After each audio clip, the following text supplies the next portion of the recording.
I'm just duplicating the screen right now. Okay. How do we get rid of that? Okay. And I have to make it larger. Click the little guy on the bottom right. Slideshow. Ba-bum. Does it do it? Yes. Okay. When a devotee, in spite of possessing all the qualities of pure realization, is not proud of his position, he is called prideless. In the Padma Purana, it is stated that King Bhagirath was the emperor above all other kings. Yet he developed such ecstatic love for Krishna that he became a mendicant and went out begging, even to the homes of his political enemies and untouchables. He was so humble that he respectfully bowed down before them. Hare Krishna. So, I once did a workshop on humility, and in the interest of time, rather than asking you this question, I will read their answers. We asked them, what is humility? And we have 31 definitions they came up with. So I will read them slowly so we can ponder them. And if anyone has any realization as I'm reading them and wants to make a comment, just raise your hand. So the title will be Humility is, and then these are the answers. Humility is reality, admitting one's insignificance.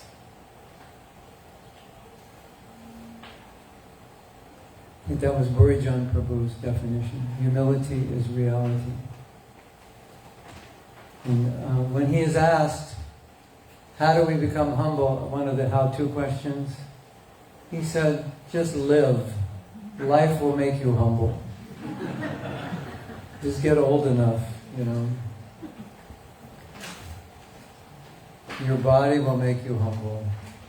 If you live long enough, there will be a lot of people that don't like everything you do, and so forth. Humility is feeling lowly without feeling depressed or self-centered. Bhaktivinoda Thakur, I was thinking this morning, if you took one of his prayers to a therapist, she'd say, oh, send him in. He's got problems, right? What would we say? No, but he's not depressed. Look what he's saying, you know. I feel this, I feel that, I feel lowly, I feel discouraged, I feel pain. Bring him in, we need to talk to him. But people always ask, you know, what's the difference between humility and low self-esteem? Yeah. One is you're inspired, you're thinking of Krishna. Low self-esteem, you're thinking of yourself. Poor me, I'm so bad, I feel so bad. Everything's about me, isn't it? And real humility, everything's about, oh Krishna, I'm so fallen, I want to be with you. When's that day going to come? I have no love for you. When will I have love? I'm so unqualified. And what are you doing the whole time? You're thinking of Krishna. You're not going, poor me, I'm so unqualified. That's the big difference. Humility is feeling unqualified to serve Krishna. One time the devotee said, I want to go to this country to preach. He was a sannyasi. Prabhupada said, what makes you think you can preach? He said, I'm preaching, you help me. So we should feel unqualified. And Prabhupada wrote me a letter when I was a young temple president, and I asked a question, and he said his answer didn't even seem that it solicited this answer, my question. But anyway, he said, you should feel completely unqualified to do this service. So that's Krishna consciousness. And Prabhupada Priya, your question last time, I wanted to add to it. Prabhupada Priya was saying, you know, if I'm humble, people will take advantage. But we also have to think of the humility of Arjuna, right? He was being compassionate and humble, and Krishna said, nah, not that kind of humility. I don't want that. I want the humility where you follow my instruction and kill everybody. So being humble doesn't mean you can't create boundaries and deal with things as you need to deal with them. It's just this attitude that I am not better than anybody, but I may have to stop you from abusing me. Not because I think I'm better, but I'm preserving myself. So it's such a nice example, isn't it? But Arjuna was so humble, he didn't want to fight. No, he wasn't humble. He wasn't following Krishna's instruction. And then when he fought, that's when he became humble. So, interesting, right? Humility is an awareness of one's faults.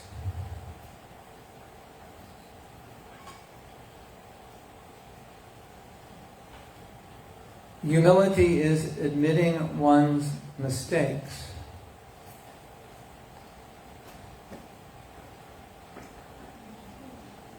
Humility is an appreciation of others' criticism of you. Should I read that again, in case you missed it? Would anyone like to be criticized? We could start a line over here and you can just come and then we'll tell you what's wrong with you. Any volunteers? I actually went to a seminar and that's what we did. Believe it or not, that was one of the exercises. We were being trained to accept feedback and graciously accept it and thank people for it. And what was nice is we spent like about 5 days doing it. And by the end of it, I was so used to taking feedback from people and criticism, it was quite easy to do it. Very interesting. Because we learned to appreciate it, that it was good. People are helping us. They're pointing out our defects. So, and we were told every time they give you this feedback, just to say, thank you. I will consider what you're saying. Hare Krishna. Janaki, can you tell Radhapriya that I'm broadcasting on Facebook? On my other page, okay. Humility is a natural appreciation of others. And I think this is a good barometer of humility, how much we're appreciating others, or how much we're condemning, criticizing, putting down. Is it just for your own reflection? As we said yesterday, when you criticize, it says more about your need to criticize than it does about the fault of the person, generally. Or it can also, maybe you need to criticize to protect devotees, but it may also say something about how you went about the criticism, what your mood was. So this is a good reflection. When you feel the need to criticize unnecessarily, there's no real benefit to it, then just reflect on your state of consciousness at that point in time. Why do you need to do that? What's going on within you that you need to do this? Humility is a natural appreciation of others. Humility is feeling foolish before the Guru. Humility is obeying the orders of the Guru. Humility is confession and repentance. Prajabhihara, you once said, there was a man who said, our philosophy is the best, but the only thing we're lacking is this, confession. You remember that? Who was that man? He was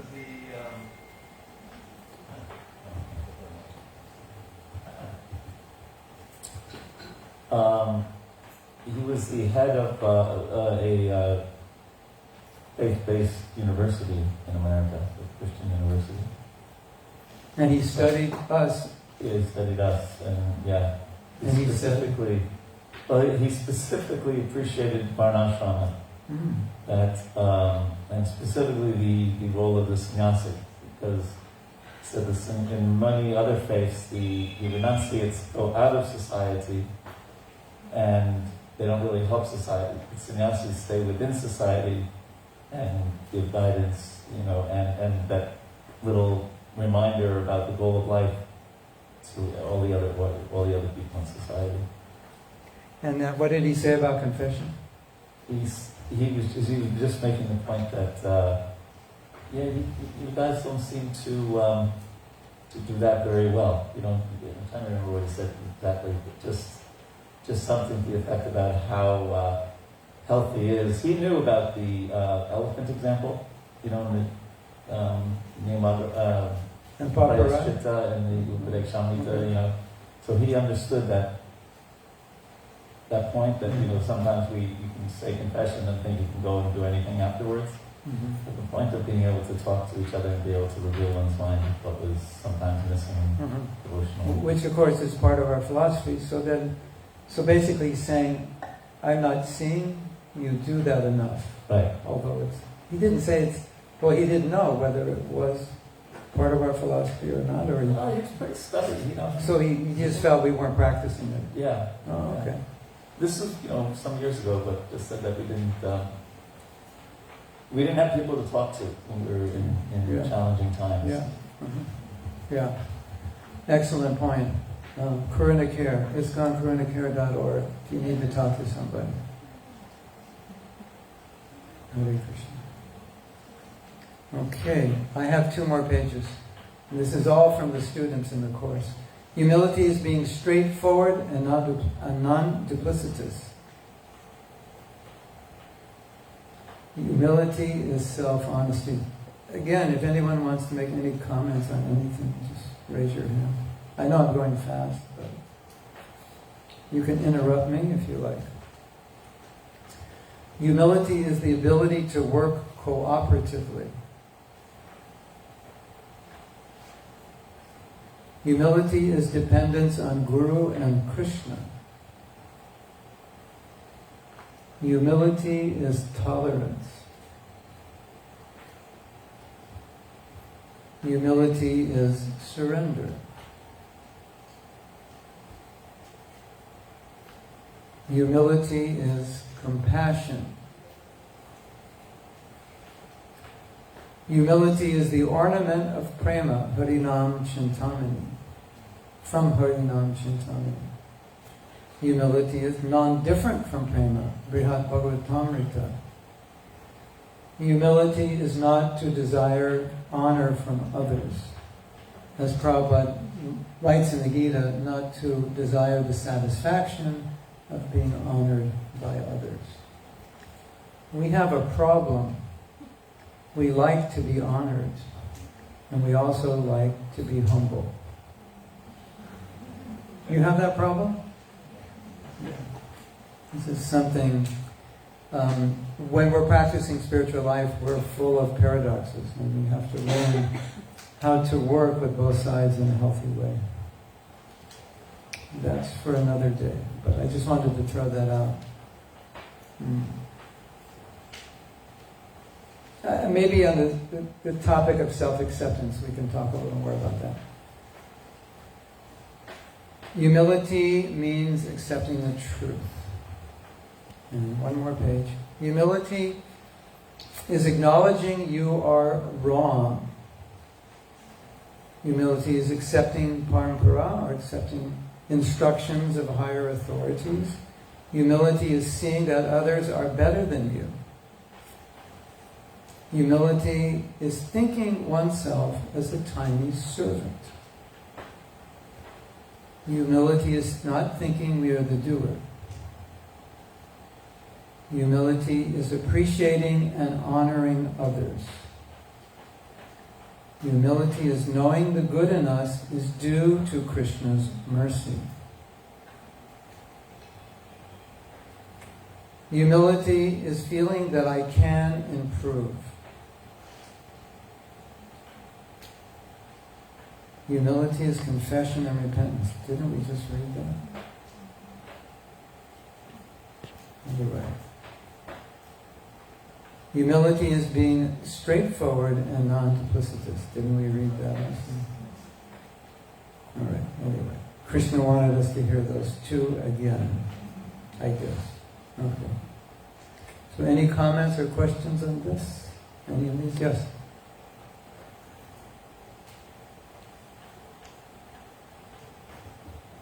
Krishna, the being straightforward and non-duplicitous, for me somehow it seems very not practical, or it's not taken in the right sense when you're being straightforward and non-duplicitous. You mean in the business world?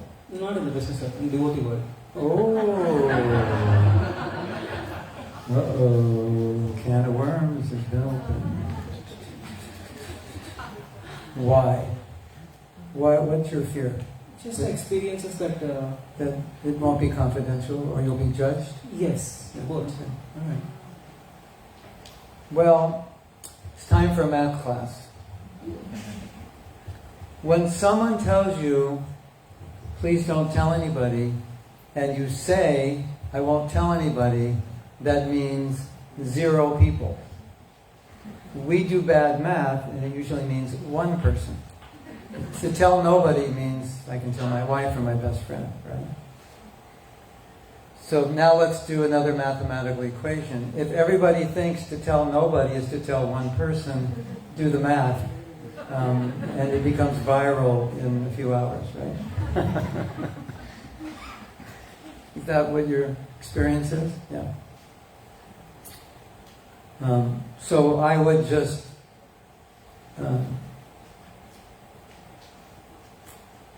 beg all of you, maybe plead to all of you, if someone says, I want to tell you something, please don't tell anybody, and you can't keep a secret, just say, don't tell me.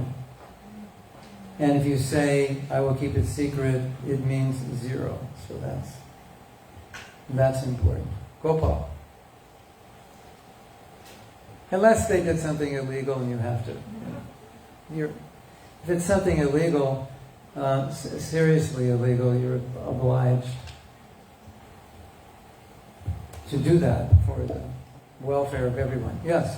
So it also says this in Shikshashtakam is not wanting, well actually, it goes even further here, not wanting honor or respect, but offering appreciation and respect to all others. So why would we want to give something to someone that we don't want ourselves? It's like if you have something, you have a plate of prasadam and you say, I don't really like this, here, have it. Yeah.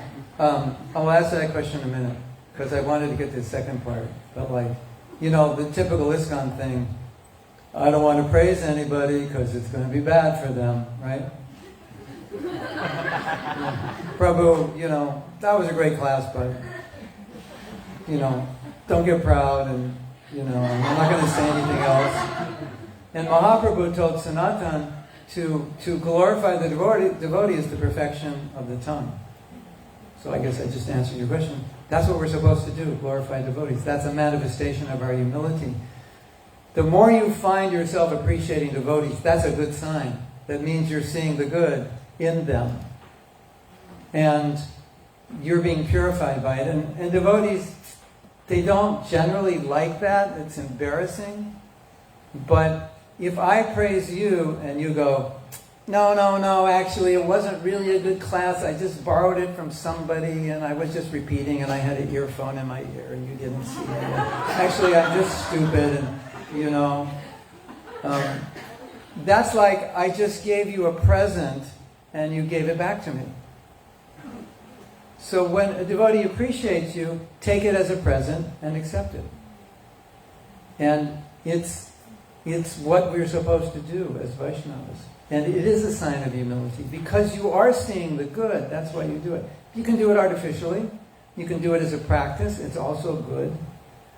Because we need to practice it if we're not naturally inclined to appreciate. But I'll get back to your second half. Now I'm on a roll. So, in our forgiveness workshop, one of the exercises we do is your partner plays this person you're trying to forgive and you appreciate them. You have to say good things about them. This person that is driving you crazy for, since you were 5 years old. Now you have to sit down and appreciate them. And for some people this was really difficult and strange. And why would I want to do it? Why do you want me to appreciate this person? I can't stand thinking about it. Just do it. Let's see what happens. So we kind of forced them to do it. And the general experience was, through that appreciation, their heart changed. Their feelings towards that person, the negative feelings were neutralized. And what I realized is, from doing this exercise multiple times and seeing the result, you can't actually appreciate and criticize. It's like they're two different mindsets. So when you do one, it's hard to do the other. Have you noticed that when you get into criticism? It's like, whatever's good about that person, you have no idea. You can't see it because you're on a roll putting them down. But it works the other way. When you appreciate, somehow or other, you don't really see what's wrong, or you might see it, but you don't really have a desire to talk about it. That's my experience and the experience of many. So, Mahaprabhu told Sanatan, It's nothing said, don't touch me, I'm full of sores. To touch the body of a Vaishnava is the perfection of touch. To glorify the Vaishnava is the perfection of speech. See a Vaishnava is the perfection of sight. And we need to glorify devotees for our own purification. We need to appreciate. Now, if we all appreciate one another, it kind of creates an amazing environment. So sometimes we do this experiment where we just go around the room and everybody appreciates. We don't have time, but I've done it many times and I love it because I just sit and watch it and the energy of the room shifts. Like it gets very blissful, very quickly. And then I joke with them. I say, okay, now the next exercise is we're going to go around the room and criticize everybody. And everybody's, no. They're totally ecstatic, appreciating. But I guess if I would have said, first we're going to go around the room, and any gripes you have with people, you're going to let them know. I'm sure a lot of devotees would say, finally, thank you. I've been waiting for this day since the day I joined this movement. There would be a different response, I'm sure. Maybe not like that exactly, but I'm sure some people would think, this is a good exercise. We need to get things off our chest. But after they do the appreciation, there's no way in the world I could get them to do that exercise. And if I forced them, it wouldn't work. They wouldn't want to do it because they just appreciate it and they're feeling so happy. So, personally, for me, my monitoring of my consciousness is when I'm appreciating devotees, I'm in good consciousness. And when I'm not, I'm in bad consciousness. And I think we can all see that in our lives, you know. You ever been in a bad mood and everybody's bad also? Why did you do that? You know, you're going around grumpy, everything's bad. And when you're in a good mood, the devotees look so blissful and you just appreciate them so much. That's the sign we're doing well. But if I don't feel that, then I have to practice it. Because by practicing, I feel it. So appreciate them. I don't want to. Bhaktisiddhanta used to do that. Someone would come to complain. And he said, okay, first, tell me something good about the person. He's got a nice dhoti. Tell me something more. He eats a lot of prasadam. Tell me something more. Well, actually, he's kind of smart. Yeah. Something more. Well, actually, he's humble. Something more, like that. And then Bhaktisiddhanta said, okay, meeting's over. But Guru Maharaj, what about my complaint? Meeting's over. So he was teaching, that's what it means to be a Vaishnava. Not to complain, but to glorify. He wouldn't let them glorify. But I have to get back to him. Is that okay? Did I answer it, or you have something more to say? It's okay, Gopal? Yeah. Oh, thank you. So, the second part of his fear was, if I'm straightforward, which means straightforward meaning Sharalata, simple, as opposed to duplicitous, which means, how you doing, Prabhu? Everything is great. Really? Yeah, everything's great. See my tilak? It's good, right? Yeah. I'm not going to tell you what I'm thinking because I'm afraid when I tell you my doubt or my fear, I'm going to be told there's something wrong with me and I'm a bad devotee, etc., etc. So I just keep my mouth shut. Then how can we follow Rupa Goswami's advice? To be guyam, to take the secrets out. Because in the 12-step program they say, you are only as sick as your secret, so if you keep it inside, it festers. You have to talk about it. 12-step program is all about meeting and talking about your problems with people who have similar problems. So, my dear devotees, what he said, we should all be aware, is problematic. I have a t-shirt and it says, well, I made the t-shirt. But it's something that I like to say often. People like to be loved, not judged, right? So at least I prefer to be loved than judged, although, I don't mind getting feedback, that's helpful. But being judged, it's not fun. It shuts us down, and religious organizations are quite notorious for judgment because we have so many criteria on which to judge you, isn't it? What time did you get up this morning? There's a judgment. Right? What did you do after you got up? First, there's another judgment. Did you eat before you chanted japa? How dare you? What's wrong with you? You know there's a hellish planet for people who do that. And they never get their rounds done on that planet because they're always eating. So, you have all this criteria with which to judge people. So we have to be quite careful. Because we have a list of things we're supposed to be doing. If a movement is going to be successful, in my opinion, there has to be an environment which is so filled with appreciation and honesty and acceptance that people just, like, when they come, they're like, I don't want to leave this place because if I go out there, I'll be judged. Rather than, I don't want to go to this place because if I go here, I'll be judged. Right?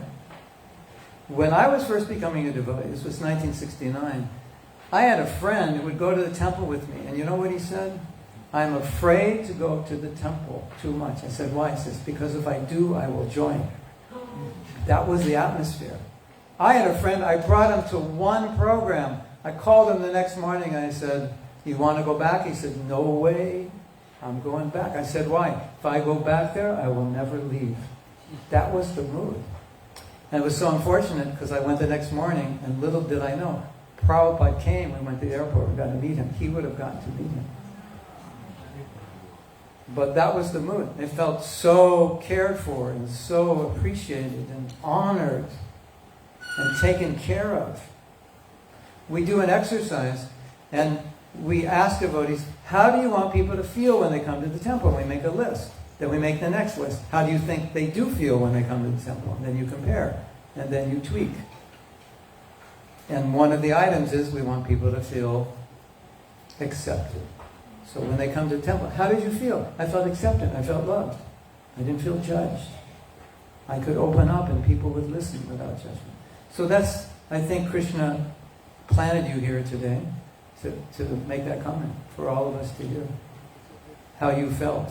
And there's another thing.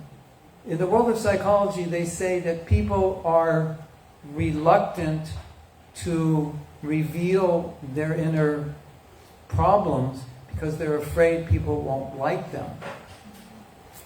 My experience is the opposite, that we actually like people who are willing to reveal their problems. And I want to tell you something really amazing. One of my godbrothers had a serious, serious problem. For most of his, many, many years in his devotional life. And he was a sannyasi and a guru. And about 2 years before, he knew it was likely he didn't have more than 2 years. I mean, there was a chance he could have lived longer. He was trying, but it was likely he had about 2 years. And he opened up about it voluntarily. He wasn't caught, like you're caught, you have to admit it. It wasn't like that. He voluntarily admitted it.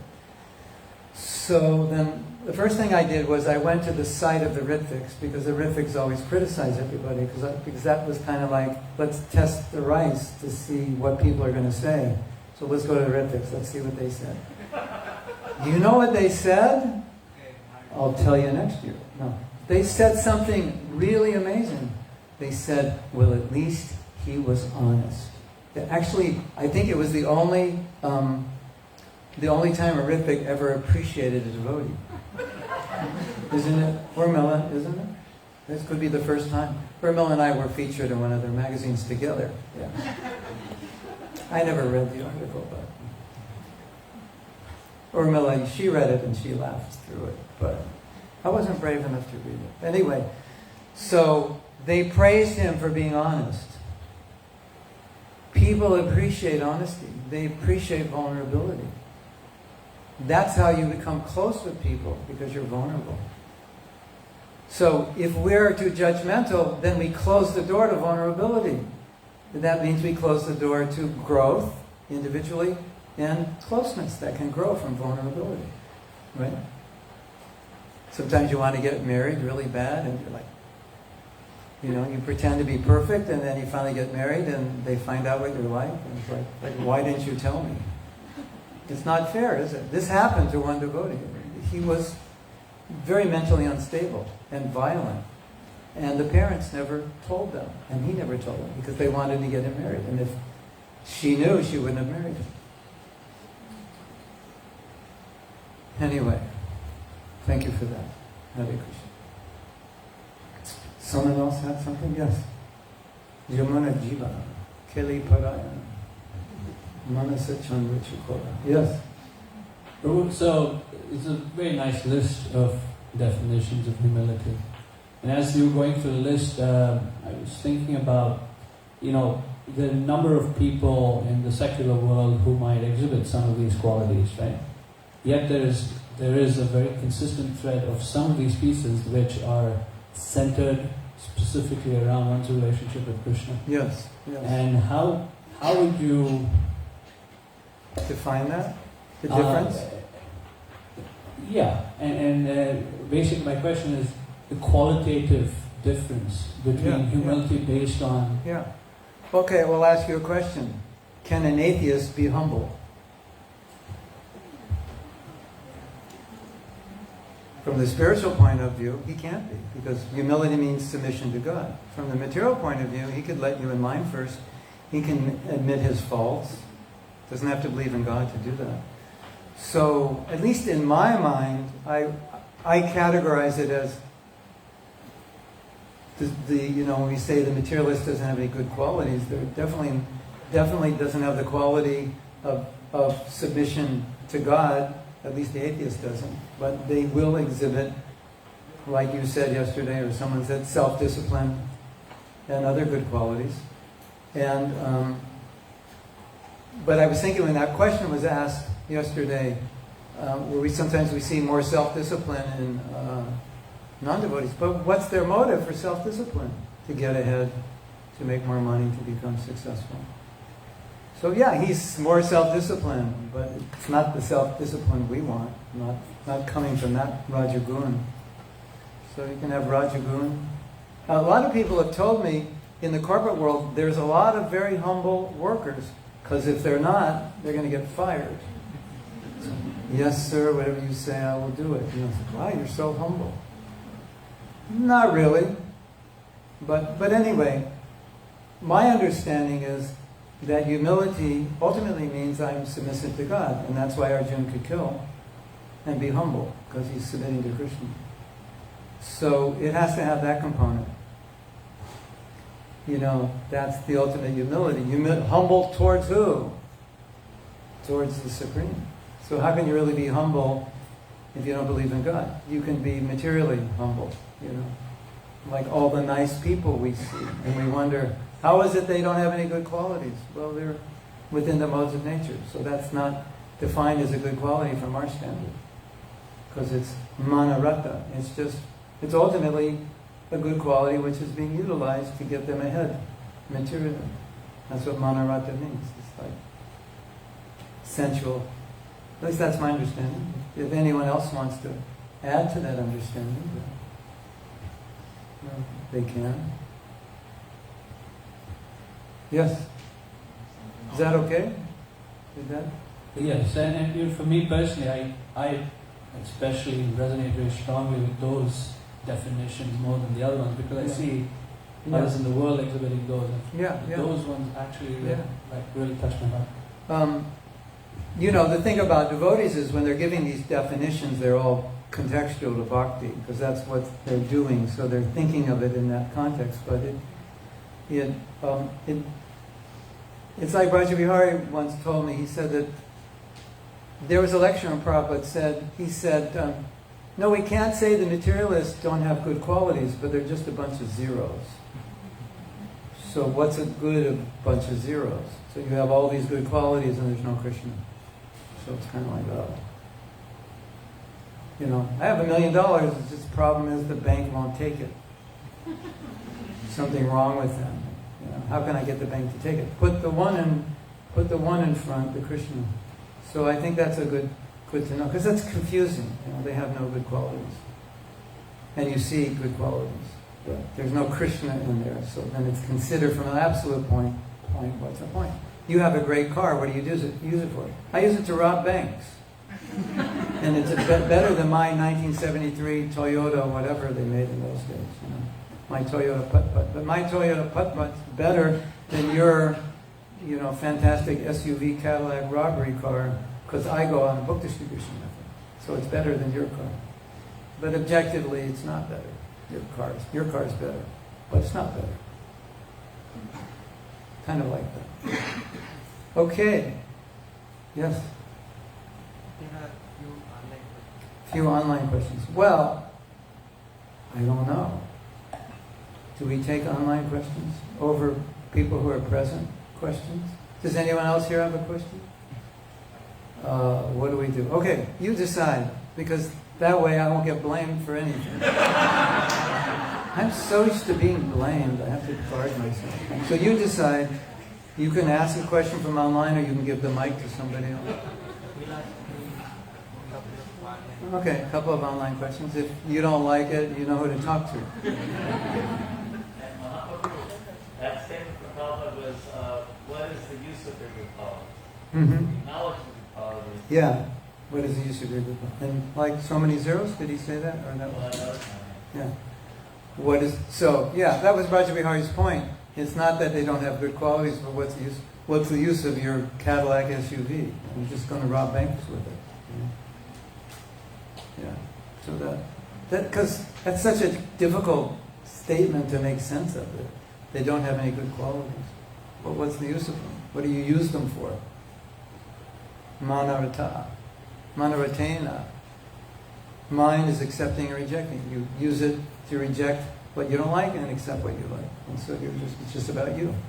Okay, I have a question online.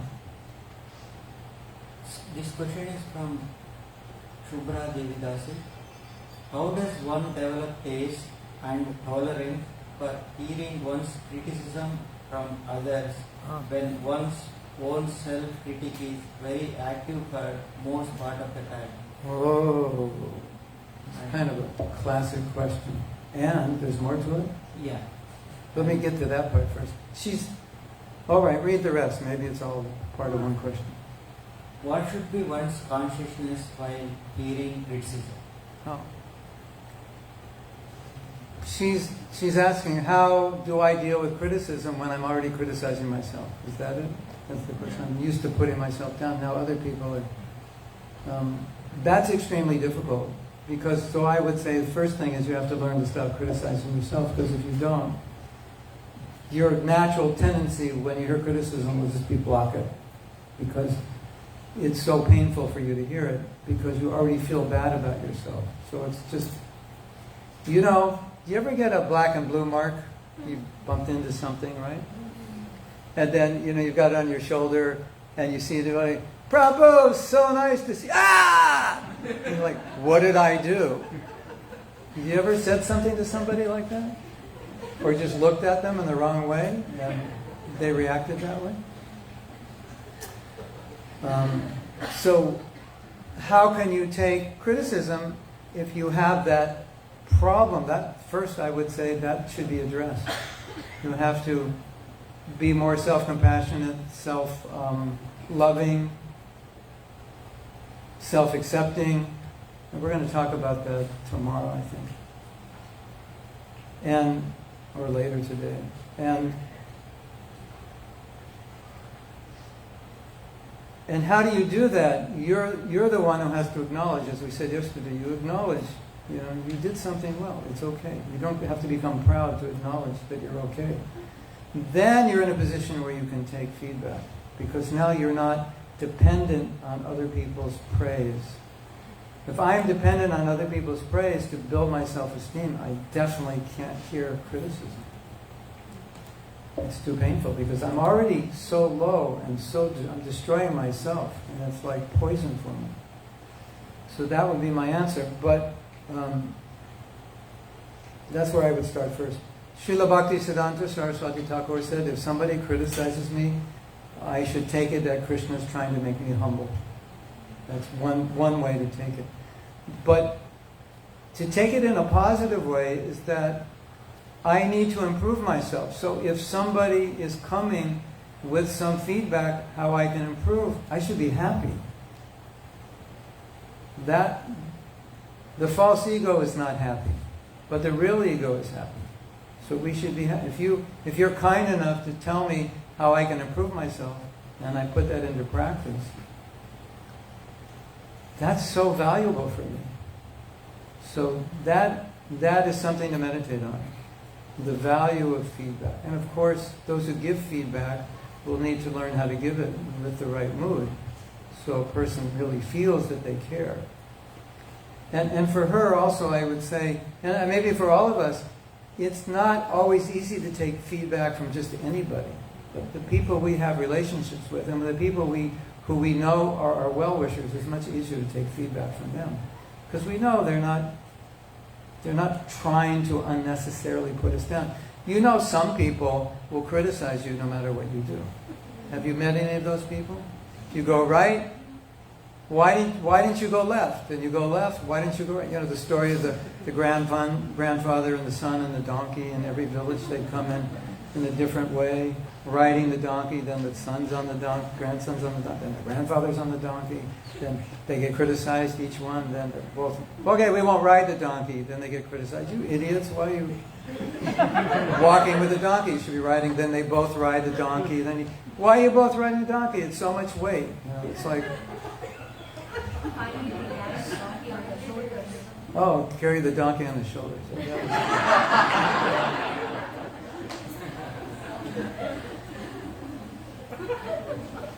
So if a person like that gives us feedback, at least for me, my mind goes blank, because I just like, how could they, I mean, I shouldn't go blank, but there's a tendency to go blank, just thinking they shoot everybody. But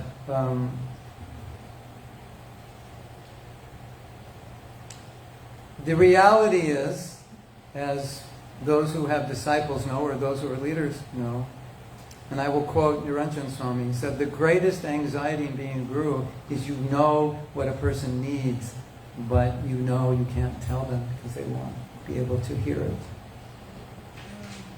And then you see them going down. It's a condition that we all are dealing with, and we have to deal with.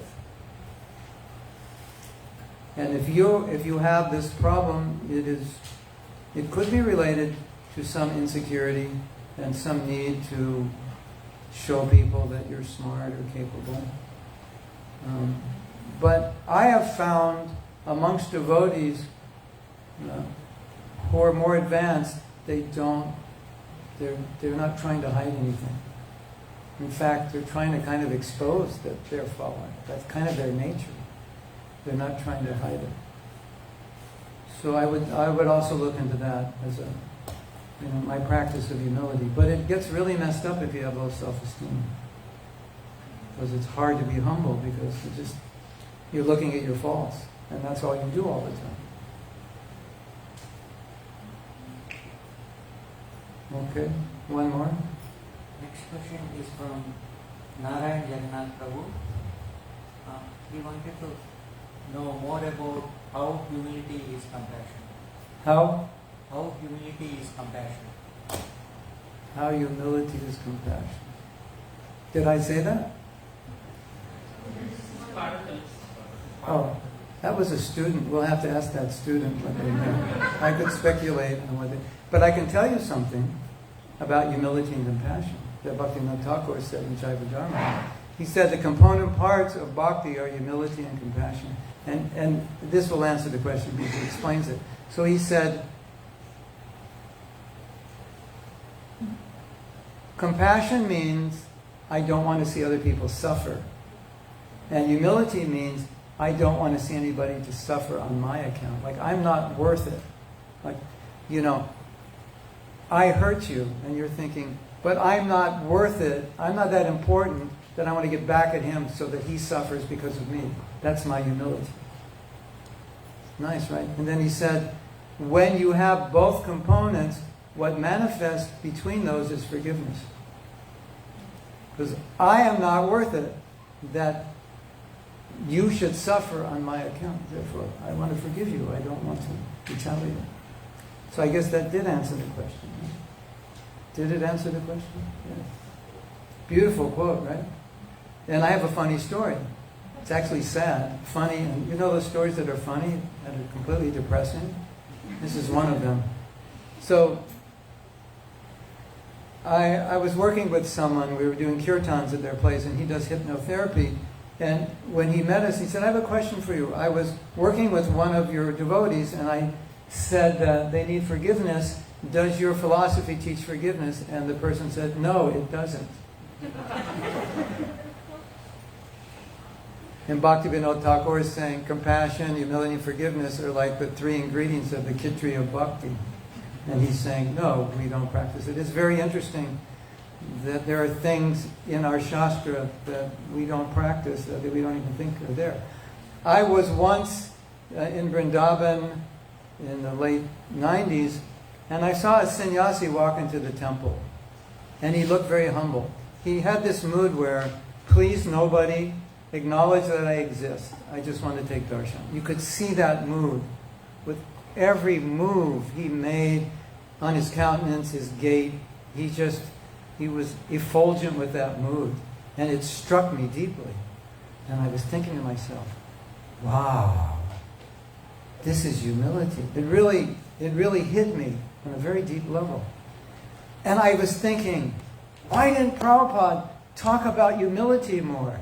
This is like unfair. You know, this is unconscionable. Why didn't Prabhupada talk about it? This is a travesty. And I went to the Folio like 10,800,000 times. And I was like, how did I miss it? And I realized, you know how I missed it? Because I didn't want it. Therefore I missed it. Isn't that interesting? Like if you don't want something, you don't even know it's in Prabhupada's books, even though you read it. Right? Now when the guys read Bhagavatam about household life, the only thing they see is how their wife should be. And you go, you know, there in that section, there was something about how the husband should be. No, there wasn't. I didn't see anything. I only saw about the wife. Gentlemen, raise your hand if you've ever done that. Let's see if we have some vulnerable men. Okay. Okay, we got a lot of liars in the audience today. So I have to talk about vulnerability more, I think. So, yeah. It's a very interesting point. I mean, that was such a revelation for me. I was like upset. I was almost upset with Prabhupada. Prabhupada, you should have talked about humility more. We need more humility in our movement. You know, this is the problem, you know. And then I go to Folio and see all these citations about humility. I'm like, I felt so guilty and so stupid. And I realized I wasn't interested in being humble, so I didn't see them. It's just, you know, went here, or I don't know, they say in one ear, out the other. I say over the head. It never even got in. It just went around it. So I didn't have any use for it. Okay. We have an exercise. If we don't stop now, we won't have time to do the exercise. And this exercise is, I think, going to be very, very powerful. As last time we did the exercise, this is, you know, it requires some vulnerability and bringing up some personal things. And I don't want anyone to be reluctant to do the exercise because they feel it's too private and they don't want to share it, because you don't have to. It's totally up to you if you want to share anything with your partner or not. But I really want you to get into these things, because there's stuff in there we need to talk about. So, I had, we have to skip this next section, which is not a problem, because this was going to be our discussion, and I'll just get to the questions for you.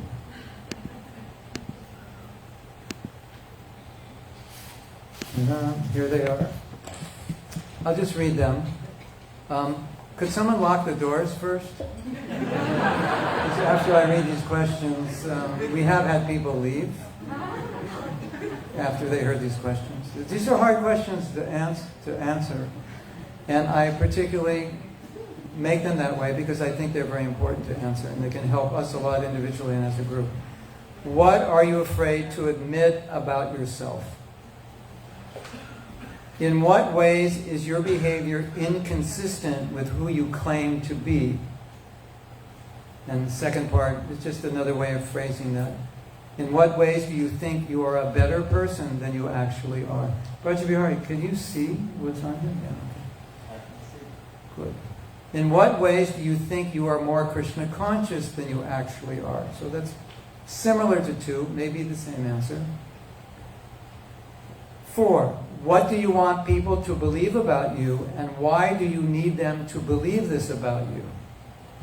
And 5, are there any specific people you need to believe these things about you, and why? So I don't know if we have time to answer all the questions. I'll give you a choice. If, like, the first question is like, I can't, that's like, I need, a half a day to think about it, or it's too difficult. Just go to pick the questions in any order you want. There's no specific reason they're in this order. This is just how they came to me.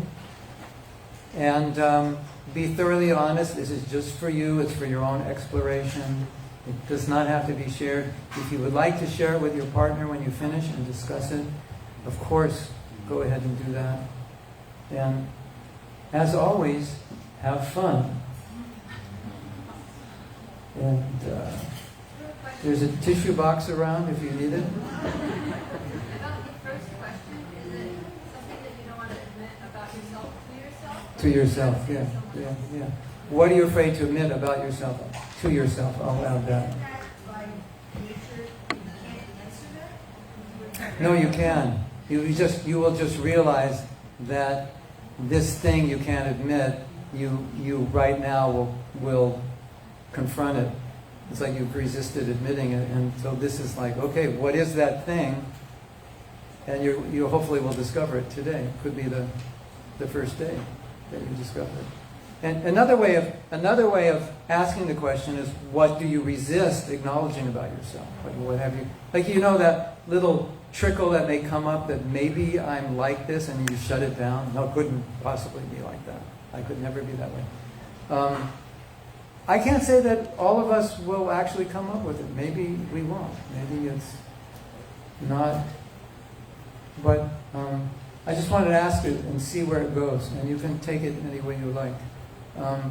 Maybe what I won't admit about myself is that there's nothing to it that I have to admit about myself.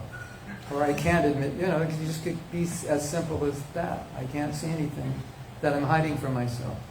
The assumption that it's a negative thing, or could it be a positive thing? Could be positive, yeah. It definitely could be positive. If you have low self-esteem, it's likely to be something positive that makes you uneasy to acknowledge that you have this quality, because you're so used to thinking you don't. So yes, that's a good point. Could be positive or negative.